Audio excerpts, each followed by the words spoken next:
അതിഭീകരമായ അവസ്ഥയിലായിരുന്നു ഞങ്ങൾ കണ്ണിൽ കണ്ടത്. ഭീകരമായെന്ന് വെച്ചാൽ കുട്ടീനെ തിരിച്ചു കിട്ടുമെന്ന് നമുക്ക് ഇയാളെ തിരിച്ചു കിട്ടുമെന്നുള്ള പ്രതീക്ഷയില്ലായിരുന്നു ഞങ്ങളെ ഭാഗത്ത്. അതുപോലെയാണ് കണ്ടിട്ടുണ്ടായിരുന്നത്. പൊള്ളിയിട്ട് മൊത്തം പൊള്ളി അതിഭീകരമായ ആർക്കും തിരിഞ്ഞു കാണാൻ പറ്റാത്ത അവസ്ഥയിലെ പൊള്ളലാണ്. അങ്ങനെയുള്ള പൊള്ളലായിരുന്നു ഇത്. എൻ്റെ അനുജൻ രാജീവൻ എന്നയാൾ കണ്ണൂർ ജില്ലയിൽ എളയാവൂരിൽ എക്സൽ ഫുഡ് ഫാക്ടറിയിൽ 20 വർഷത്തോളമായി ജോലി ചെയ്തു വരുന്നു. ഈ ജോലി ചെയ്തു വരുന്ന സമയത്ത് രാത്രി 9 മണിയായപ്പോൾ ശക്തമായ മഴയുണ്ടാവുകയും മഴയോടൊപ്പം തന്നെ കാറ്റും ഉണ്ടാവുകയും താമസിച്ചിരുന്ന സ്ഥലത്ത് ക്വാർട്ടേഴ്സിൻ്റെ മുകൾ വശം കാറ്റിൽ പറപ്പിക്കുകയും ഷീറ്റ് പറപ്പിച്ചുകൊണ്ട് പോവുകയും ആ പറപ്പിക്കുന്ന സമയത്തൊരു മിന്നലുണ്ടാവുകയും ആ മിന്നൽ പൊള്ളലേൽക്കുകയും ചെയ്തു.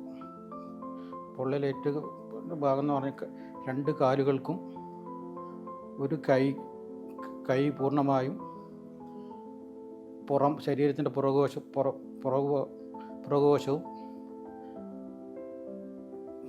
പുറകുവശത്തിനും പൊള്ളലേൽക്കുകയുണ്ടായി. പൊള്ളലേറ്റ ഉടനെ തന്നെ ബേബി മെമ്മോറിയൽ ഹോസ്പിറ്റലിൽ അഡ്മിറ്റ് ചെയ്യുകയും ചെയ്യുകയുണ്ടായി. ആ പൊള്ളലേറ്റിട്ട് പുള്ളിക്കാരന് തീരെ നടക്കാൻ പറ്റാത്ത അവസ്ഥയിലാണ് കൊണ്ടുവന്നിരിക്കുന്നത്. പൊള്ളലേറ്റിട്ട് പുള്ളീനെ നടക്കാൻ പോലും പൊള്ളലേറ്റ ഉടനെ ഇങ്ങോട്ട് ഹോസ്പിറ്റലിൽ കൊണ്ടുവന്ന് പുള്ളീനെ പുള്ളിക്ക് തീരെ നിർവാഹമില്ല. നടക്കാൻ പറ്റാത്ത അവസ്ഥയിലാണ് കൊണ്ടുവന്നിരിക്കുന്നത്. ഇങ്ങോട്ട് ഹോസ്പിറ്റലിൽ കൊണ്ട് അഡ്മിറ്റ് ചെയ്തിരിക്കുന്നത്. ഹോസ്പിറ്റലിൽ എത്തിയതിന് ശേഷമാണ് ഡീപ്പായ പൊള്ളലാണ് ഡോക്ടേഴ്സ് പറയുകയും ഐസൊലേഷൻ വാർഡിൽ പ്രവേശിപ്പിക്കുകയും ചെയ്തു. ഐസൊലേഷൻ വാർഡിൽ നിന്നാണ് പിന്നെ ചികിത്സ 1 മാസത്തോളം ഐസൊലേഷൻ വാർഡിലായിരുന്നു അഡ്മിറ്റ് ചെയ്തിട്ടുണ്ടായിരുന്നത്. ഐസൊലേഷനിൽ നിന്ന് ഡോക്ടർ പറഞ്ഞു ഇത് 70% പൊള്ളലുണ്ടെന്നാണ് പറഞ്ഞത്.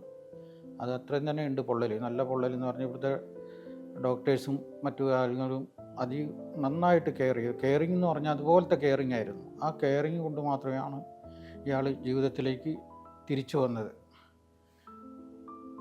ഇവിടുത്തെ സ്റ്റാഫുകളും എല്ലാവരും നന്നായിട്ട് തന്നെ കെയർ ചെയ്തു പുള്ളീനെ. ആ കെയറിങ് കൊണ്ട് മാത്രമാണ് ഇപ്പോൾ പുള്ളിക്ക് നടക്കാനും ഒരു 80% ഭേദമാകുകയും ചെയ്തു. ഇനി കുറച്ച് നടത്തത്തിൻ്റെ ഫിസിയോ കൂടി ചെയ്താൽ 90% രോഗം ഭേദമാകുകയും ചെയ്യും. ഈ പൊള്ളൽ നല്ലൊരു ട്രീറ്റ്മെൻറ്റാണ് ഇവിടുന്ന് ഞങ്ങൾക്ക് കിട്ടിയത്. ഈ ഡോക്ടേഴ്സും ഈ മാനേജ്മെൻറ്റിൻ്റെ ഭാഗത്ത് നല്ല സപ്പോർട്ടുണ്ടായിരുന്നു.